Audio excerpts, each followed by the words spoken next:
Hello and good morning everyone. Daily current affairs की इस class में आप सभी का स्वागत है।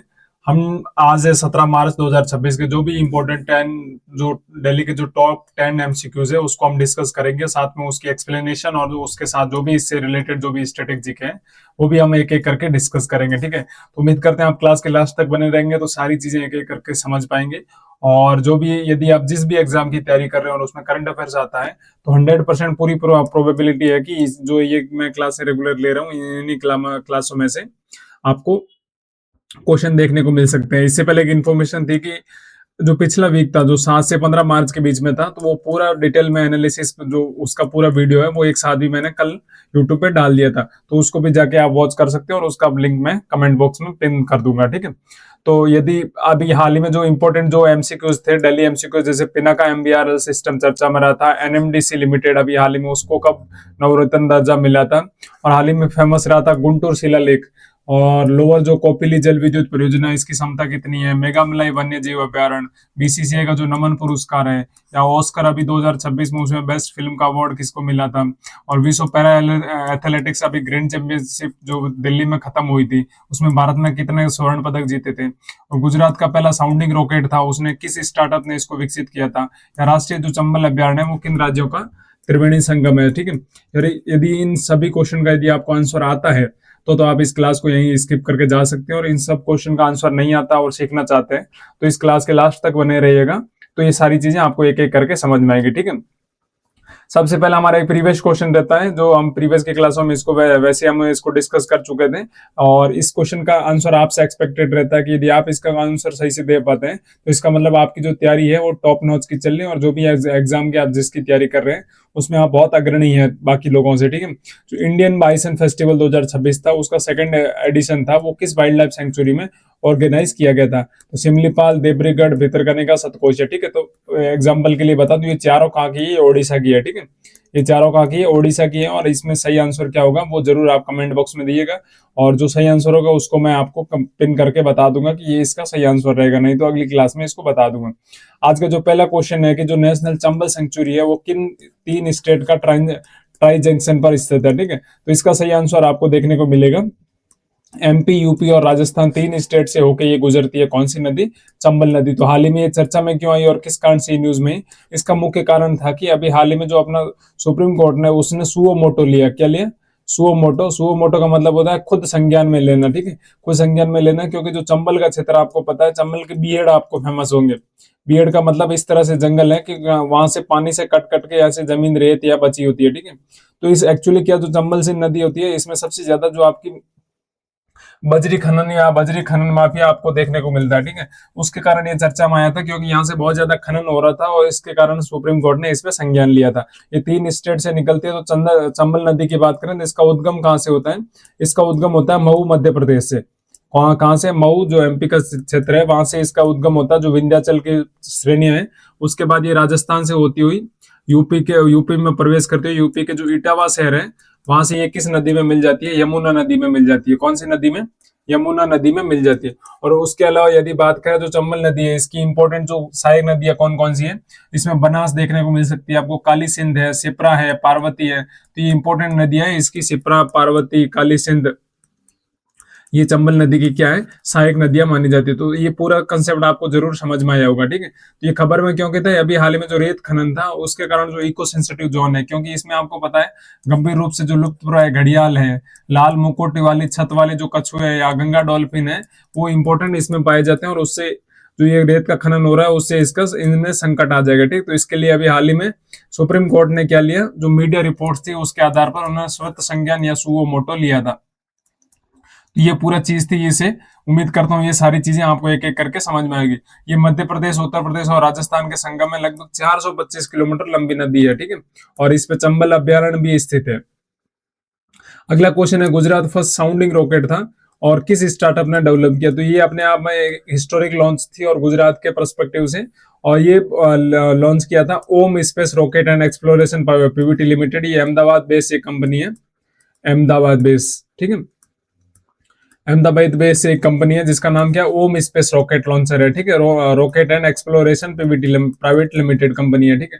तो ये साउंडिंग रॉकेट क्या होता है, जो आपको पता है एक ऑर्बिटल क्षेत्र होता है, एक उसके नीचे होता है लो ऑर्बिटल क्षेत्र, ठीक है। तो ये लो ऑर्बिट जो रीजन होता है उसमें ये क्या करता है, जो भी सैटेलाइट होता है उसको छोड़ के वापस वहां से, और वापस वहां से आते हुए जब इस पे पैराशूट लग के ये जमीन पे आग गिर जाता है, ठीक है। तो ये लगभग 5 से 10 मिनट के अंदर मतलब पूरा प्रोसेस हो जाता है। तो ज्यादा लॉन्ग टाइम टेकन चीजें नहीं होती, लेकिन इससे पता चलता है कि आप लॉन्ग जो ऑर्बिट पे भेजने हैं आपको मिशन, उससे आपके जो आपके इससे बहुत सारे टेस्टिंग होती है। तो ये जो साउंडिंग रॉकेट होता है इससे पता चलता है कि आपके पास जो आपने जिस थ्रस्ट से ऊपर भेजा है वो सही से काम कर रहा है कि नहीं कर रहा है। उसके अंदर जो इसका जो ऊपर के भाग में जो आपका पता है आप क्या लगा रहता है, जो पे लोड होता है, ठीक है, वो टाइम से रिलीज होता है कि नहीं होता है, ये सारी चीजें आपको देखनी पड़ती है। और इंडिया में जिस तरह से प्राइवेट सेक्टर बढ़ रहा है और एक स्पेशल जब इतने छोटे छोटे स्टार्टअप ऐसी चीजें कर रहे हैं, तो आने वाले समय में बहुत बड़ी चीजें आपको देखने को मिल सकती है, ठीक है। और ये लगभग 3 किलोमीटर ऊंचाई तक पहुंचा, और इसमें मौसम का जो मिनी सैटेलाइट है वो भी लेके गया था। और इसको लॉन्च कहाँ से किया था, ये गुजरात के जो धोलेरा है उसके पास बावलियारी गांव है, उसमें साउंडिंग रॉकेट का पहला सफल परीक्षण किया गया था, ठीक है। और ये किसके द्वारा विकसित किया गया था, ओम स्पेस के द्वारा विकसित किया गया था, ठीक है। तो इंपॉर्टेंट क्वेश्चन है, जरूर याद रखना, ओम स्पेस के द्वारा कौन सा रॉकेट साउंडिंग रॉकेट था, किसके लिए, गवर्नमेंट, गुजरात गवर्नमेंट के लिए लॉन्च किया था। और इसमें कौन सा सैटेलाइट था, तो मौसम के लिए मिनी सैटेलाइट था। अगला क्वेश्चन है, वर्ल्ड पैरा एथलेटिक्स अभी ग्रैंड प्रिक्स 2026 आयोजित हुई थी, कहाँ पे आयोजित हुई थी, न्यू दिल्ली में आयोजित हुई थी, ठीक है। और इसमें इंडिया ने इसमें कितने कंट्रीज भाग लिए थे, 8 देशों ने इसमें भाग लिए थे। और इसमें इंडिया ने कितने गोल्ड मेडल्स जीते थे, तो इसका सही आंसर है ऑप्शन नंबर सी, 75 गोल्ड, ठीक है। तो इंडिया ने कुल मिला के इसमें 201 मेडल जीते थे, जिसमें से 75 गोल्ड मेडल जीते थे। तो ये एक इंपॉर्टेंट क्वेश्चन बन जाता है। और इससे रिलेटेड जो भी सारे डाटा होंगे तो वो मैं अलग से शायद एक वीडियो लेके आऊँ। आज लगभग 3 वीडियोस छोटे छोटे आने वाले हैं, एक तो इस वर्ल्ड पैरा एथलेटिक्स के बारे में, इसके अलावा एक पॉली उमरीगर जो अवार्ड्स होते हैं उसके बारे में, और तीसरा आपका पता ही ऑस्कर के जो भी इंपॉर्टेंट क्वेश्चन है वो सारी चीजें मैं एक एक करके लेके आऊंगा, ठीक है। तो भारत में अभी वर्ल्ड पैरा एथलेटिक्स जो ग्रांड प्री है वो कब 2026 में पदक तालिका में भारत ने शीर्ष स्थान हासिल किया। लगभग 208 पदक भारत ने जीते, कितने, 208 पदक जीते, उसमें 75 गोल्ड, 69 रजत और 64 आपके कांस्य पदक जीतने को मिले, ठीक है। और पदक तालिका में बात करें, भारत पहले स्थान पे रहा था और रशिया दूसरे स्थान पे रहा था। रशिया ने 35 पदक जीते थे, और तीसरे नंबर पे बोस्निया और चौथे पर हर्जोगोविना, 3-3 पदक के साथ तीसरा स्थान इन्होंने, भारतीय मतलब तीसरा स्थान इन्होंने हासिल किया था, ठीक है। इसमें जो प्रीति पाल है उसने महिलाओं के जो 200 मीटर है उसमें T3537 में दूसरा स्वर्ण पदक जीता था, ठीक है, 2 गोल्ड मेडल जीते थे। और उसके अलावा बात करें मनोज कुमार, ये भी पैरा एथलेटिक्स है, और इन्होंने पुरुषों की जो 800 मीटर रेस है उसमें T53 और T54 में भी स्वर्ण पदक जीता था। और शुभम जो जुएल है उसने पुरुष शॉटपुट में लगभग F57 में स्वर्ण पदक का प्रदर्शन किया था। और भी इंपॉर्टेंट कौन कौन से खिलाड़ी हैं, किन किन ने गोल्ड जीता था, उनकी भी लिस्ट में आपके लिए लेके आऊंगा, और अलग से इसके लिए वीडियो लेके आऊंगा जरूर। हाल ही में जो ऑस्कर्स 2026 था, वन बैटल आफ्टर अनदर, उसकी परफॉर्मेंस के लिए उसकी इंपॉर्टेंट परफॉर्मेंस थी। ऑस्कर 2026 में one battle after another film ने कितने टोटल ऑस्कर विन्स किए, ठीक है। तो इसमें तो एक फिल्म होती है उसने कितने टोटल अवार्ड जीते थे, तो इसका सही आंसर है 6, ठीक है। इसके अलावा पहले आपको पता होगा जो ये वन बैटल आफ्टर अनदर, इसने बाफ्टा का भी अवार्ड जीता था। कौन सा, जो बाफ्टा था ब्रिटिश फिल्म का फेडरेशन के द्वारा जो अवार्ड दिया जाता है, बाफ्टा का अवार्ड भी जीता था वन बैटल आफ्टर अनदर ने, ठीक है।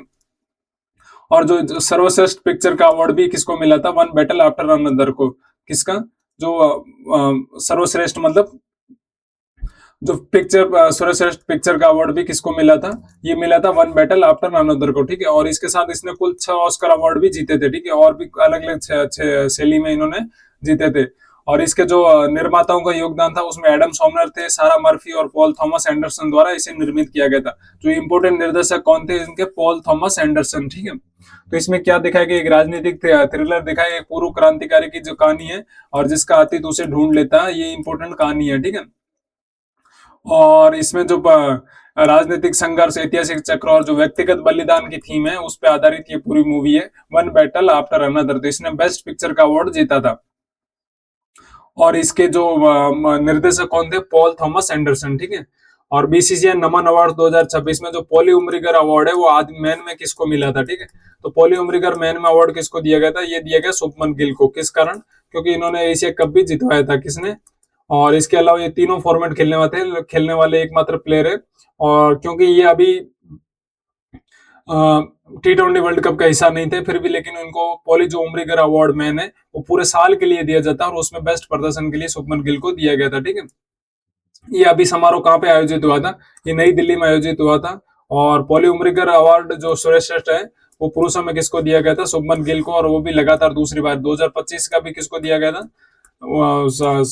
इससे पहले 2024 का भी किसको दिया गया था? शुभमन गिल को, और इस बार भी शुभमन गिल को जीता था। ठीक है, उसके अलावा स्मृति मंदाना बात करें तो इसको सर्वश्रेष्ठ जो अंतरराष्ट्रीय क्रिकेटर महिला है वो रिकॉर्ड 5वीं बार किसको मिला था? स्मृति मंदाना। ये क्वेश्चन जरूर याद रखना, किसी एग्जाम में आपको देखने को जरूर मिल सकता है। उसके अलावा लाइफ टाइम अचीवमेंट अवार्ड की बात करें तो राहुल द्रविड़ को दिया गया था, रोजर बिन्नी को दिया, और मिताली राज को लाइफ टाइम अचीवमेंट अवार्ड भी दिया गया था। ठीक है, और यदि घरेलू सितारों की बात करें तो आयुष मात्रे को और हर्ष दुबे को अवार्ड भी दिया गया था। ठीक है, उसके सर्वश्रेष्ठ डेब्यू की बात करें तो हर्षित राणा और एनश्री चरणी को महिला और हर्षित राणा पुरुष में दिया गया था। ठीक है, अन्य पुरस्कार की बात करें तो ईरा जादव सर्वश्रेष्ठ जूनियर खिलाड़ी है, और शेफाली वर्मा सर्वश्रेष्ठ सीनियर घरेलू खिलाड़ी है, और दीप्ति शर्मा उच्चतम ओडीआई विकेट टेकर का भी अवार्ड दिया गया था। ठीक है, तो इंपॉर्टेंट नाम है, इसके लिए भी मैं अलग से एक वीडियो लेके आऊंगा जिसमें सारी चीजें हम एक एक करके समझ पाएंगे। हाल ही में चर्चा में रहा मेघामलय वाइल्ड लाइफ सेंचुरी किस स्टेट में स्थित है? तो आपको पता है, इस नाम से ऐसा लग रहा है अन्नामलाई। ठीक है, तो अन्नामलाई कहां से थे? अन्नामलाई कौन है? जो बीजेपी के एक नेता थे अन्नामलाई, वो भी कहां से रिलेटेड है? तमिलनाडु से रिलेटेड। तो मेघामलई नाम भी वाइल्ड लाइफ सेंचुरी किस कहां से लोकेटेड है? ये तमिलनाडु में। तो ये क्वेश्चन आपको, इसलिए मैं साउथ के एक दो क्वेश्चन लेके आता रहा हूँ जिससे आपको ये नाम है ना, मतलब थोड़े से अटपटे नहीं लगे। जब एग्जाम में आए ना तो आपको ऐसा नहीं लगे कि यार ये नाम कहाँ से आ गए, ये सारी चीजें कैसे हुई। ठीक है, तो इसलिए मैं लेके आता था। तो मेघामलई आप याद कर सकते हैं अन्नामलई से। ठीक है, तो ये तमिलनाडु में स्थित है। तो हाल ही में चर्चा में आया था क्योंकि इसमें लगभग 9 से ज्यादा प्रजातियों का अभी हाल ही में यहाँ उजागर किया गया था, जिसके कारण ये चर्चा में आया था। और किसके द्वारा किया गया? जो जूलॉजिकल सर्वे ऑफ इंडिया, उसके द्वारा लगभग 9 से ज्यादा प्रजातियों की अभी खोज की गई थी। कहाँ? मेघामलई वाइल्ड लाइफ सेंचुरी में। ठीक है, और ये थेनी जिला करके हैं, तमिलनाडु में स्थित है। और जो थेनी जिले के आसपास जो पेरियार टाइगर रिजर्व भी है, पेरियार कहाँ पे? ये आपका केरला में देखने को मिलता है। ठीक है, और जो बफर जोन के, और इस साइड जो तमिलनाडु का बॉर्डर है उस पे ये है, और ये इस तरफ केरियर जो पेरियार रीजन है, उन दोनों के बीच में ये बफर रीजन का भी काम करता है। ठीक है, कौन? ये जो मेघामलई वाइल्ड लाइफ सेंचुरी है। ठीक है, और इसमें जो स्क्रब वन से लेकर साला घास के मैदानों तक लगभग विभिन्न प्रजातियों का अभी इसमें खोज की गई थी। ठीक है, तो इंपॉर्टेंट क्वेश्चन आपको इतना याद रखना है, जो मेघामलई वाइल्ड लाइफ सेंचुरी कहाँ पे स्थित है?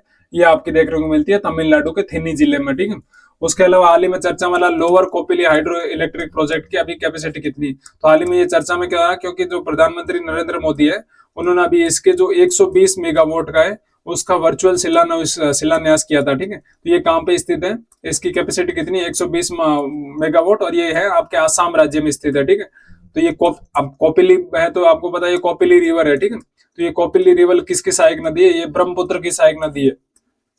किसकी सहायक नदी है? ब्रह्मपुत्र नदी की सहायक है। इसका क्या नाम है? कोपिली रिवर। ठीक है, इस पे अभी हाइड्रो इलेक्ट्रिक पावर प्रोजेक्ट बना है जिसकी कैपेसिटी कितनी है? 120 मेगावाट, और ये कहाँ पे स्थित है? ये आपकी आसाम राज्य में देखने को मिलेगी। और इसकी प्रधानमंत्री नरेंद्र मोदी द्वारा वर्चुअल उद्घाटन इसका किया गया था।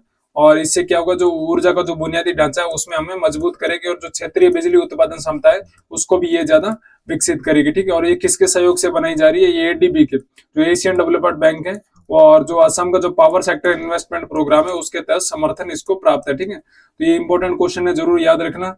कोपिली हाइड्रो इलेक्ट्रिक प्रोजेक्ट कहाँ पे? आसाम में, और इसकी कैपेसिटी कितनी है? 120 मेगावाट, और किसके सहयोग से बनाया जा रहा है? एडीबी के सहयोग से। ठीक है, एशियन डेवलपमेंट बैंक के सहयोग से। और हाल ही में चर्चा में गुंटूर में डिस्कवर हुआ तेलुगु इंस्क्रिप्शन था, किस गजपति रूलर से लिंक्ड है? ठीक है, तो ये जो आपको पिक्चर में दिख रहा है, और यही इंस्क्रिप्शन प्राप्त हुआ, और ये गजपति रूरल से है। ठीक है, तो इसका सही आंसर आपका पुरुषोत्तमा देवा, जो गजपति लीडर है उसे उसके रूलर से लिंक्ड है। ठीक है, ये कौन से साम्राज्य से है? गजपति रूलर से। ठीक है, और ये गुंटूर कहाँ पे? ये आपको आंध्र प्रदेश में देखने को मिलता है। कहाँ पे? आंध्र प्रदेश में। गुंटूर की जो फेमस मिर्ची है वो गुंटूर की सबसे फेमस मिर्ची पाई जाती है। ठीक है, तो इसमें 15वीं शताब्दी के जो शिलालेख है उसकी पहचान की गई थी। लक्ष्मी नरसिम्हा स्वामी मंदिर था, और जो रामचंद्रपुरम अग्रहारम गुंटूर शहर में जो मध्यकालीन तेलुगु है शिलालेख की अभी हाल ही में खोज की गई थी, ठीक है। ये जो कलिंग क्षेत्र के शिलालेखों से भी जुड़ा हुआ माना जाता है। तो इसमें शिलालेख में जो पुरुषोत्तम देव है उसके अधीन एक महान सेवक था अधिकारी जो कुमार गुरु है, कुमार गुरु महापात्र, उसका उल्लेख इस जो ये अभी शिलालेख प्राप्त हो उसमें कुमार गुरु महापात्र का इसमें उल्लेख किया गया, ठीक है। और गजपति साम्राज्य के विस्तार की बात करें तो ये शिलालेख ओडिशा के जो गजपति शासकों हैं उससे संबंधित है, जो आंध्र क्षेत्र है उसमें फैले हुए थे। और इसमें मंदिर में भगवान नरसिंह की मूर्ति और जो पत्थर में स्तंभ जो कोंडा दुर्ग से लाए गए थे। आप कोंडा दुर्ग कहाँ पे, ये कोंडा दुर्ग आपको पता होगा, ये आपके कुर्नूल के आसपास देखने को मिलता है। जो कुर्नूल है आंध्र की जो कैपिटल सिटी भी मानी जाती है कुर्नूल, उसके आसपास क्षेत्र में ये कोंडा दुर्ग है, ठीक है। और एक महत्वपूर्ण राजनीतिक केंद्र था और इसमें ओडिया शिलालेख भी शामिल है, ठीक है। तो इंपॉर्टेंट क्वेश्चन है, जरूर याद रखना। ये किस शासकों से रिलेटेड थी, गजपति से, और उसमें पुरुषोत्तम देव था, उसके अधीन एक सेवक था अधिकारी जिसका नाम था कुमार गुरु महापुत्र का, उसका इस पे जो शिलालेख है इस पे उल्लेख किया गया, ठीक है। हाल ही में चर्चा में एनएमडीसी लिमिटेड ने किस ईयर में उसको नवरत्न का स्टेटस मिला था, ठीक है। तो इसका सही आंसर है आपका ऑप्शन नंबर बी, 2008 में एनएमडीसी जो नेशनल जो एनएमडीसी की फुल फॉर्म होती है जो राष्ट्रीय जो खनिज विकास निगम लिमिटेड होता है, जो नेशनल मिनरल डेवलपमेंट जो कॉर्पोरेशन है उसकी स्थापना लगभग 1958 में हुई थी। 1958 में जो नेशनल एनएमडीसी का मतलब होता है नेशनल मिनरल डेवलपमेंट जो कॉर्पोरेशन है 1958 में स्थापना होती है और 2008 में इसको नवरत्न का दर्जा मिला था, ठीक है। तो ये इंपॉर्टेंट क्वेश्चन है, जरूर याद रखना। हाल में इंडिया में कितनी नवरत्न कंपनियां, 14 नवरत्न कंपनियां देखने को मिलती है, उसमें से एक है एनएमडीसी, ठीक है। तो ये चर्चा में इसलिए आई थी अभी, इसलिए एक ही वित्तीय वर्ष में लगभग 50 मिलियन टन से ज्यादा लो एस का इसका उत्पादन करने वाली पहली भारतीय खनन कंपनी बनी थी। तो इसके कारण ये चर्चा में आया था। पिछले जो वित्तीय वर्ष है उसमें लगभग 50 मिलियन टन का जो आयरन ओर होता है, जो लोहे आयरन ओर होता है उसका उत्पादन करने वाली पहली भारतीय खनन कंपनी बन गई थी। इसके कारण ये चर्चा में आई थी। जरूर याद रखना एनएमडीसी की स्थापना 1958 में। इसके अलावा आपको पता है 1958 में और किसकी स्थापना हुई थी, डीआरडीओ की, किसकी, डीआरडीओ की, ठीक है। तो ये इंपॉर्टेंट क्वेश्चन है, जरूर याद रखना। और लास्ट क्वेश्चन है जो पिनाका एमबीआरएल सिस्टम है कि एक सालों में कितने रॉकेट फायर कर सकता है, ठीक है। एमबीआरएल की फुल फॉर्म होती है जो मल्टी बैरल रॉकेट लॉन्चर होता है। क्या होता है, मल्टी बैरल रॉकेट लॉन्चर। तो ये पूरा क्वेश्चन क्या है हम समझेंगे, ठीक है। तो आपको पता है जैसे एक ये पूरा मल्टी बैरल एमबीआरएल सिस्टम होता है, तो इसमें कितने होते हैं, तीन 6 लॉन्चर होते हैं, ठीक है। कितने लॉन्चर होते हैं, 6 लॉन्चर होते हैं। और एक लॉन्चर में से इसको एक लॉन्चर या इसको एक सॉल्व बोलते हैं, इस सॉल्व में से कितने फायर हो सकते हैं, system fire in one solve. तो इसमें आंसर होता है 12, ठीक है। तो एक ये सॉल्व होता है, इसमें से 12 फायर होते हैं और ऐसे 6 तो टोटल कितने फायर होते हैं, 72 फायर्स किए जा सकते हैं, ठीक है। तो एक जो पिनाका गाइडेड मिसाइल होती है तो उसमें 72 फायर किए जा सकते हैं और वो भी विद इन 44 सेकंड के अंदर। तो इंपॉर्टेंट क्वेश्चन है, याद रखना पिनाका। और अभी ये चर्चा में क्यों आया था पता है, क्योंकि अभी 7वीं जो पिनाका रेजिमेंट है उसकी ऑपरेशनल की गई थी भारतीय सेना में, उसको शामिल किया गया। तो 7th जो पिनाका रेजिमेंट है उसको शामिल किया गया था, ठीक है। और जो अगले वर्ष तक टारगेट है कि 10 रेजिमेंट में इसको पिनाका को हम शामिल करेंगे। और जो 8वीं रेजिमेंट है वो अभी हाल ही में निर्माणाधीन है, ठीक है। इसकी रैपिड फायर क्षमता ये तो आपको बताया, अच्छा लॉन्चर होते हैं और इसमें 44 सेकंड में लगभग 32 रॉकेट फायर कर सकता है। तो ये 12 सॉल्व होते हैं उसके साल्व, और उसमें से ये 6 सिस्टम होते हैं, उसमें 72 रॉकेट ये फायर कर सकते हैं, ठीक है। और इसका जो विकास है वो आपको पता स्वदेशी है, जो ARDI है, अमारमेंट रिसर्च एंड डेवलपमेंट एस्टेब्लिशमेंट द्वारा इसका निर्माण किया जाता है, ठीक है। और इसकी जो MK1 होती है वो उसमें 38 किलोमीटर तक ये दाग सकती है, जो MK2 वो 60 किलोमीटर, और जो गाइडेड 75 से 90 किलोमीटर जो LRGR होते हैं, जो लॉन्ग रेंज गाइडेड रॉकेट होते हैं, वो लगभग 120 किलोमीटर तक दाग सकते हैं, ठीक है। तो ये इंपॉर्टेंट क्वेश्चन है पिनाका मिसाइल के बारे में, और जरूर याद रखना, ठीक है।